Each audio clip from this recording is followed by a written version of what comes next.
Hello friends, आज मैं एक नया ड्रामा अबाउट इट लव का सीजन 2 शुरू करूंगी।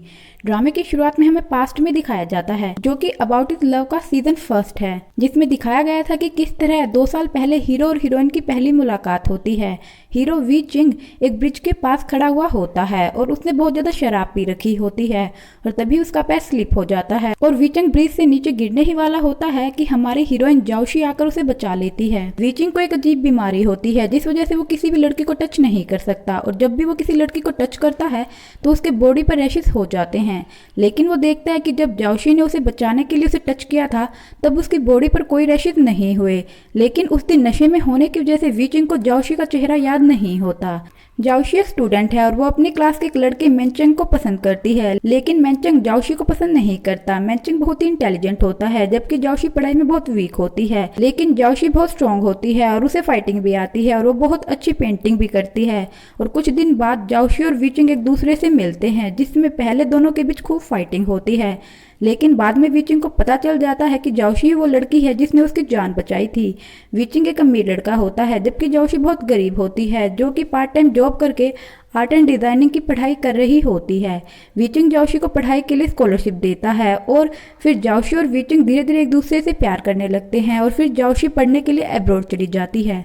और अब हम प्रेजेंट में देखते हैं जहां जाओशी को बाहर गए 1 साल हो चुका है और यहीं से ये ड्रामे का सीजन 2 शुरू होता है। एपिसोड की शुरुआत में हम वी चिंग को देखते हैं जो कि यूमा ग्रुप ऑफ कंपनी का सीईओ है और ये अपने असिस्टेंट के साथ अपनी कंपनी में आता है। और अब मेंचंग पढ़ाई कंप्लीट करके वी चिंग का असिस्टेंट बन चुका है, जिसे जाओशी पास्ट में पसंद करती थी, लेकिन अब मेंचंग मैरिड है। अब हमें सबकी बातों से पता चलता है कि आज वी चिंग का बर्थडे है और वो एक इंटरव्यू दे रहा होता है। इंटरव्यूअर वी चिंग से उसकी पर्सनल लाइफ के बारे में पूछती है और कहती है कि आप लॉन्ग डिस्टेंस रिलेशनशिप के बारे में क्या सोचते हैं। तब वी चिंग को सोचते हुए कहता है कि मुझे लगता है कि दूर रहने से प्यार और भी ज्यादा बढ़ जाता है और वैसे भी टेक्नोलॉजी इतनी एडवांस हो गई है कि हम जब चाहे एक दूसरे से बात कर सकते हैं। यहाँ पर हमें पता चलता है कि जब वी चिंग की गर्लफ्रेंड यानी हमारी हीरोइन जाओशी जब पढ़ाई के लिए अब्रॉड जा रही थी तब वी चिंग बिल्कुल नहीं चाहता था कि जाओशी उससे दूर जाए, लेकिन जाओशी उससे कहती है कि दूर रहने से प्यार बढ़ जाता है और ना चाहते हुए भी वी चिंग जाओशी को जाने दे देता है। इसके बाद इंटरव्यूअर वी चिंग से पूछते है कि क्या कभी ऐसा हुआ है कि आपकी गर्लफ्रेंड आपका कॉल इग्नोर करे। तब वी चिंग कहता है कि नहीं, वो ऐसा नहीं कर सकती। इसके बाद इंटरव्यू खत्म हो जाता है और वी चिंग जाओशी को वीडियो कॉल करता है और कहता है कि तुम्हें अब्रॉड गए 1 साल के लगभग हो गया है और तुम एक बार भी मुझसे मिलने नहीं आई। तब जाओशी कहती है कि मैं बहुत ज्यादा बिजी रहती हूँ। तब वी चिंग कहता है कि क्या तुम्हें याद है कि आज कौन सा दिन है। तब जाओशी कहते है कि मुझे कुछ भी याद नहीं है और मैं बहुत थक गई हूँ और मुझे नींद आ रही है और मैं सोने जा रही हूँ। जाओशी उस टाइम कंबल में होती है। वी चिंग गुस्सा करते हुए कहता है कि लेकिन मुझे तुमसे बात करनी है, लेकिन जाओशी कहते हैं कि मुझे बहुत नींद आ रही है और मैं इस बार भी नहीं आ पाऊंगी। मैंने तुम्हारे लिए एक पार्सल भेजा है, इसलिए तुम उसे कलेक्ट कर लेना। और इतना कहकर जाओशी फोन कट कर देती है। और फिर हम देखते हैं कि जाओशी अपने घर पर कंबल में नहीं सो रही होती बल्कि वो कार में होती है और वी चिंग की वीडियो कॉल आते ही जाओशी ने अपने ऊपर कंबल डाल लिया होता है ताकि वी चिंग को लगे कि जाओशी सो रही है। वही वी चिंग बहुत गुस्से में होता है और अपने असिस्टेंट मेंचंग से बात कर रहा होता है और कहता है कि मुझे जाओशी को अब्रॉड जाने ही नहीं देना चाहिए था। मुझे लगा था कि लॉन्ग डिस्टेंस रिलेशनशिप में कोई बड़ी प्रॉब्लम नहीं होगी, हम जब चाहे एक दूसरे से बात कर सकते हैं, लेकिन मैं गलत था। हमारी तो मुश्किल से थोड़ी सी ही बात होती है और जब भी मैं उससे कॉल करता हूँ वो हमेशा बिजी ही रहती है। एक्चुअल में हमारे बीच डिस्टेंस प्रॉब्लम नहीं है बल्कि अलग अलग टाइम जोन है। अब तो मैं जाओशी से बिल्कुल भी बात नहीं करूंगा, चाहे वो मुझसे इसके लिए माफी ही क्यों ना मांग ले, उसे तो कुछ भी याद नहीं है। तभी वी चिंग के पास एक कॉल आता है और वो इंसान कहता है कि आपके लिए एक पार्सल आया है, आप बाहर आकर उसे कलेक्ट कर लें। वी चिंग पार्सल लेने के लिए बाहर जाता है तो वहां पर जाओशी होती है। वी चिंग कहता है कि लेकिन तुम तो सो रही थी, इसका मतलब तुमने मुझसे झूठ बोला। तब जाओशी हंसते हुए कहते हैं कि मैं तुम्हें सरप्राइज देना चाहती थी, मैं 2 दिन से सफर कर रही हूँ, मैं बहुत थक गई हूँ। लेकिन वी चिंग जाओशी से नाराज होता है और जाओशी से बात नहीं करता और जाने लगता है। तभी जाओशी वी चिंग को बर्थडे विश करती है। तब वी चिंग रुक जाता है और कहता है कि इसका मतलब तुम यहाँ इसलिए आई हो। तब जाओशी कहती है कि हाँ, मुझे तुम्हारा बर्थडे बिल्कुल याद था और मैं तुम्हें सरप्राइज देने आई हूँ। तब वीचिंग जाओशी को हक कर लेता है।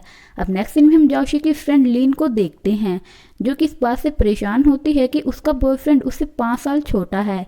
1 साल पहले लीन ने सोचा भी नहीं था कि वो अपने से इतने छोटे लड़के को डेट करेगी। लीन मिरर पर कुछ बनाने की कोशिश कर रही होती है, लेकिन वो वहाँ पर मैरी मी लिख देती है। वहीं पर लीन का बॉयफ्रेंड फी भी मिरर पर कुछ बना रहा होता है। तभी उसके पास एक लड़की आती है और कहती है कि तुम तो आर्ट एंड डिजाइनिंग के स्कूल में पढ़ते हो ना, क्या तुम्हारी कोई गर्लफ्रेंड है? लेकिन फई उस लड़की पर ध्यान नहीं देता।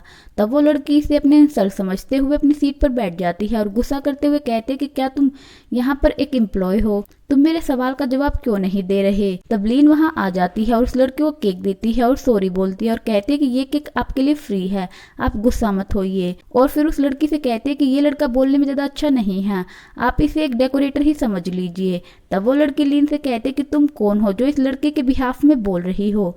तब फई वहाँ आ जाता है और उस केक को उस लड़की पर गिरा देता है और लीन को शोल्डर से पकड़कर कहता है कि ये मेरी फियांसी है। इसके बाद हम देखते हैं कि लीन उस कस्टमर लड़की के जाने के बाद फई से कहते हैं कि तुमने उस लड़की पर केक नहीं गिराना चाहिए था, वो हमारी कस्टमर थी, अगर हम ऐसा करेंगे तो हमें अपना बिजनेस बंद करना पड़ेगा।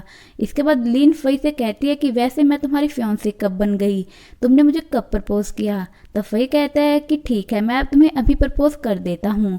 लेकिन लीन फई का मुंह बंद कर देती है और कहती है कि तुम अभी मैरिज के लिए अंडर एज हो, अडल्ट की तरह बिहेव करना बंद करो। और इतना कहकर लीन वहां से चली जाती है और फई वहां खड़ा रहता है और उसकी नजर मिरर पर लिखे हुए मैरी मी पर पड़ती है। इसके बाद हम देखते हैं कि लीन अपनी फ्रेंड से बात करने के लिए उसके पास जाती है, जिसका नाम बेई होता है और वो पढ़ाई में बहुत ही इंटेलिजेंट होती है और यूनिवर्सिटी में लेक्चरर है और ये मैरिड होती है, जिसका हस्बैंड मिन चैंग है। लीन बई से अपनी प्रॉब्लम डिस्कस करती है। तब मिस बई लीन से कहती है कि इसका मतलब तुम्हारी प्रॉब्लम एज डिफरेंस है और तुम्हें इस बात का गिल्ट है। तब लीन कहती है कि तुम हमारी प्रॉब्लम को नहीं समझोगी क्योंकि तुम मैरिड हो ना, तुम्हारे पास तो मैरिज सर्टिफिकेट भी है, लेकिन मेरा बॉयफ्रेंड तो मैरिज के लिए एलिजिबल भी नहीं है। तब मिस बाई कहते हैं कि ऐसा नहीं है, मेरे और मैनचेंग के बीच कुछ भी नहीं हुआ है, मैं अपनी थीसिस में लगी रहती हूँ और वो अपने काम में, हम तो लगभग मिल भी नहीं पाते और जब हम मिलते हैं तो हम चेस खेलते हैं, रिसर्च वर्क करते हैं, हमारे पास और चीजों के लिए टाइम ही नहीं होता। तब लीन बई से कहती है कि फिर तुमने शादी क्यों की? तब हमें पास्ट में दिखाया जाता है कि किस तरह से मेनचेंग ने सीधा बई को मैरिज के लिए प्रपोज किया था। मेनचेंग भी बई की तरह बहुत ही ज्यादा इंटेलिजेंट होता है और मेनचेंग ने बई को प्रपोज करते हुए कहा था कि वो डेटिंग में टाइम वेस्ट नहीं करना चाहता। तब बई ने उससे शादी के लिए हाँ कर दी और अब मेनचेंग एक अच्छे हस्बैंड की तरह घर का सारा काम करता है और अपनी पूरी सैलरी लाकर बई को दे देता है। अब हमें फिर से प्रेजेंट में दिखाया जाता है, जहाँ पर बई को सोचते हुए लीन के पास से जाने लगती है। लीन बई से पूछती है कि तुम कहाँ जा रही हो? तब बई कहती है कि एक रिसर्च प्रोजेक्ट के लिए और इतना कहकर सीधा मेनचेंग के पास जाती है। मेनचेंग बई के आते ही उसके लिए खाना लेने जाता है, लेकिन बई मेनचेंग को रोक देती है और कहती है कि तुम हमेशा मेरा ख्याल रखते हो, लेकिन अब मैं एक वाइफ की रिस्पॉन्सिबिलिटी निभाना चाहती हूँ। मेनचेंग ये सुनकर थोड़ा खुश हो जाता है और तभी बई मेनचेंग को किस कर लेती है। इसके बाद बई अपनी स्किन को देखने लगती है और कहती है कि इसका मतलब ये बात सही है कि किस करने से स्किन एलर्जी कम होती है। मेनचेंग ये सुनकर कहता है कि इसका मतलब तुम एक्सपेरिमेंट कर रही थी? तब बई कहती है कि हाँ, मैंने पढ़ा था कि किस करने से स्किन एलर्जी कम होती है, इसलिए मैंने तुम्हारे साथ ये एक्सपेरिमेंट किया और ये बात सच है। तब मेनचेंग इरिटेट होकर वहां से चला जाता है। इसके बाद हम देखते हैं कि लीन बई के घर से बाहर आकर जाओशी को कॉल करती है और उसे बताती है कि वो अब बई के घर से बाहर आ गई है क्योंकि बई मेनचेंग के साथ एक्सपेरिमेंट करने चली गई है। इसके बाद लीन जाओशी से पूछती है कि तुम इतने दिनों बाद वापस आई हो, तो क्या वी चिंग ने तुम्हें मैरिज के लिए प्रपोज किया? तुम लोग कितने टाइम से एक दूसरे को डेट कर रहे हो, फिर भी वी चिंग ने तुम्हें प्रपोज नहीं किया? तब जाओशी कहती है कि मैं इस बारे में सोच भी नहीं सकती कि वी चिंग जैसा एरोगेंट मैन मुझे प्रपोज करेगा और वैसे भी मेरा फ्यूचर अभी अनसर्टेन है। जब मैं अब्रॉड में थी तब मिस्टर वू को मेरी पेंटिंग बहुत पसंद आई थी और उनके असिस्टेंट ने मुझे कहा था कि मैं चाहूँ तो एज ए इंटर्न मिस्टर वू के साथ काम कर सकती हूँ, लेकिन उसके लिए मुझे कुछ साल अब्रॉड में ही रहना होगा। तब लीन कहते हैं कि ये तुम्हारे फ्यूचर के लिए एक बहुत ही अच्छी अपॉर्चुनिटी है, क्या तुमने इस बारे में वी चिंग को बता दिया है?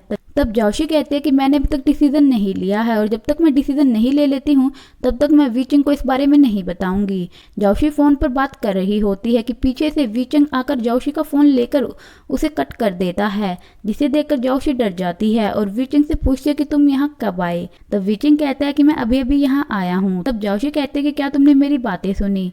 तब वीचिंग कहता है कि मुझे लड़कियों की गोसिपिंग बातों में कोई इंटरेस्ट नहीं है। ये सुनकर जाओशी थोड़ा रिलैक्स हो जाती है। ये देखकर वीचिंग जाओशी से कहता है कि तुम फिर से मेरे पीठ पीछे मेरे बारे में बात कर रही थी। तब जाओशी कहती है कि मैं इस बारे में बात कर रही थी कि तुमने मुझे अभी तक भी प्रपोज नहीं किया है, बताओ कभी किया है क्या। तब वीचिंग कहता है कि ऑफ कोर्स मैं तुम्हें प्रपोज क्यों करूं। तब जाओशी थोड़ा झूठ मूठ का गुस्सा दिखाते हुए कहते हैं कि मैं तो तुमसे ये एक्सपेक्ट कर ही नहीं सकती कि तुम मुझे प्रपोज करोगे। तभी वीचिंग कहता है कि तुम कभी मेरे बारे में मुझसे कुछ नहीं पूछती, क्या फायदा मेरा तुम्हारा बॉयफ्रेंड होने का। तब जाओशी एकदम से वीचिंग को हक कर लेती है और प्यार से कहती है कि मैं पूछने ही वाली थी। तब वीचिंग कहता है कि तुमने ये बटरिंग लगाना किससे सीखा है। तब जाओशी कहते हैं कि मुझे बहुत नींद आ रही है और वीचिंग की गोद में सिर रखकर सो जाती है।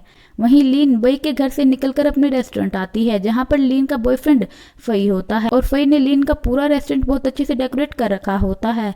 और लीन के आते ही फई म्यूजिक प्ले करता है और चुटकी बजाता है जिससे सारे बैलून फट जाते हैं और ऐसा लगता है कि जैसे स्नोफॉल हो रहा है। ये देखकर लीन बहुत खुश होती है और दोनों साथ में उन बैलून के साथ बहुत इंजॉय करते हैं। इसके बाद हम फिर से जाओशी और वीचिंग को देखते हैं जहां पर वीचिंग के कैंडल हाथ में लेकर अपने बर्थडे विश मांगता है और कहता है कि मैं चाहता हूं कि इस साल मुझे एक नई गर्लफ्रेंड मिल जाए। ये सुनते ही जाओशी एकदम से बोलती है कि क्या, लेकिन वीचिंग उसका मुंह पर उंगली रख देता है और कहता है कि उसका नाम जाओशी है और मैं चाहता हूं कि वो अपनी लाइफ में सब कुछ पाए, हर जगह घूमे फिरे और जैसा जीना चाहती है वैसे जिए और लास्ट में मेरे पास वही जाओशी आए जिसे मैं जानता हूं। जाओशी ये सुनकर कुछ नहीं बोलती। इसके बाद वीचिंग कैंडल को बुझा देता है। इसके बाद फई और लीन रेस्टोरेंट के बाहर आ जाते हैं। लीन फई से कहते हैं कि आज हमने बहुत इंजॉय कर लिया, अब तुम अपने घर जाओ, मुझे ये सब साफ करना है। इसके बाद फई वहां से चला जाता है। फई के जाते ही एक आदमी लीन के पास आता है और कहता है कि मैडम मिस यू आपसे बात करना चाहती हैं। वहीं फई जब जा रहा होता है तो रास्ते में 4 आदमी उसके पास आ जाते हैं और कहते हैं कि मिस यू ने हमें कहा है कि जो मैटर आप इन्वेस्टिगेट कर रहे थे उस बारे में उन्होंने पता कर लिया है और इसलिए आप हमारे साथ चलिए। तब फई कहता है कि लेकिन जाने से पहले मुझे किसी से मिलना है। लेकिन वो लोग कहते हैं कि आप किसी से नहीं मिल सकते, मैडम ने कहा है कि हम आपको लेकर सीधा एयरपोर्ट आ जाएं। तब फई उनके साथ जाने से पहले जाओशी को मैसेज करता है और उससे हेल्प मांगता है और जाओशी को अपनी लाइव लोकेशन भेज देता है। जाओशी फई का मैसेज देखते ही वीचिंग से कहती है कि फई मुसीबत में है। मिस जू ने फई को लेकर जाने के लिए अपने आदमी को भेजा है और वो लोग लास्ट फ्लाइट पकड़ने वाले हैं, मुझे उसकी हेल्प के लिए जाना होगा। तब वीचिंग कहता है कि मैं भी तुम्हारे साथ चलूंगा। दोनों गाड़ी लेकर फई को ढूंढने जाते हैं। फई ने अपना फोन की लोकेशन को ऑन कर रखा होता है जिस वजह से जाओशी और वीचिंग फई तक पहुंच जाते हैं और चारों आदमियों को मारकर फई को बचा लेते हैं और अपने साथ ले जाते हैं। वहीं हम देखते हैं कि मिस जू लीन से कहती है कि अब फई घर जा रहा है, तुम्हें अब उसके बारे में सोचने की जरूरत नहीं है। तब लीन कहती है कि वो कहाँ है। तब मिस जू कहती है कि तुम्हारे लिए जाना जरूरी नहीं है, लेकिन आज रात के बाद वो तुम्हें परेशान नहीं करेगा। ये सुनकर लीन गाड़ी से उतर जाती है। मिस जू लीन से कहती है कि इतने दिनों तक तुमने उसका ख्याल रखा, उसके लिए फई की तरफ से मैं तुम्हें थैंक यू बोल देती हूँ। तब लीन कहती है कि आपने फई को यहाँ से ले जाने का डिसाइड कर लिया है तो अब अच्छा बनने का नाटक बंद करिए। इसके बाद मिस जू लीन को एक कार्ड देती है और कहती है कि ये पैसे तुम्हारे लिए, तुम इन्हें डिजर्व करती हो। तब लीन उस कार्ड को ले लेती है और टोंट मारते हुए कहती है कि तुम अपने भाई को बताना जरूर कि तुमने बहुत अच्छी कीमत देकर उसे खरीदा है और वहां से जाने लगती है कि तभी वहां पर फई आ जाता है। लीन को लगता है कि उसे हेलुसिनेशन हो रही है, लेकिन फई आते ही लीन को सबके सामने किस कर लेता है। तब लीन फई से पूछती है कि ये सब क्या चल रहा है, तुम कहाँ जा रहे हो। तब फई कहता है कि अभी मेरे पास टाइम नहीं है कि मैं तुम्हें सब एक्सप्लेन कर सकूं, इसलिए मैंने तुम्हें किस किया। तभी जाओशी भी फई से कहते कि जल्दी करो, वो लोग आते ही होंगे। तभी लीन फई से कहते कि क्या तुम वापस नहीं जा रहे हो, क्या तुमने मेरे साथ ब्रेकअप ना करने का और अपनी बहन को ना सुनने का डिसाइड किया है। अगर तुम्हारे पास टाइम नहीं है तो तुम यहाँ से जाओ।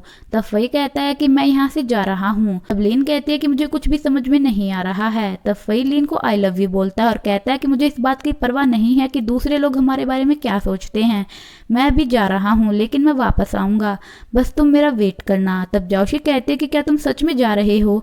तब फई कहता है कि हाँ और फई लीन को गले लगाता है और वहां से अपनी बहन के साथ चला जाता है। पीछे से लीन चिल्लाते हुए बोलते हैं कि अगर तुम यहाँ से अचानक से जा रहे हो तो मैं भी तुम्हें चीट कर सकती हूँ, मैं अपना टाइम तुम्हारा वेट करने में वेस्ट नहीं करूंगी, तुम्हारे लिए अच्छा होगा कि तुम वापस आ जाओ। इसके बाद हम देखते हैं कि मिस जू जाते हुए वीचिंग की तरफ देखती है। जाओशी वीचिंग से पूछती है कि मिस जू अभी अभी तुम्हारी तरफ क्यों देख रही थी। तब वीचिंग कहता है कि मुझे लग रहा था कि वो सारा टाइम तुम्हें देख रही थी, लेकिन जैसे वो देख रही थी मुझे कुछ अच्छा फील नहीं हो रहा था। इसके बाद जाओशी लीन के पास आ जाती है और वीचिंग से कहती है कि आज मैं लीन के पास रुकना चाहती हूँ। तो वीचिंग वीचिंग कहता है कि ठीक है, तुम आज लीन के साथ रुक जाओ। इसके बाद वीचिंग घर आ जाता है और देखता है कि जाओशी अपना मोबाइल घर भूल गई है और यहीं पर ये पूरा एपिसोड खत्म हो जाता है। अगर आपको एपिसोड पसंद आया तो मेरे चैनल को सब्सक्राइब कीजिए और वीडियो को लाइक कीजिए। Thank you.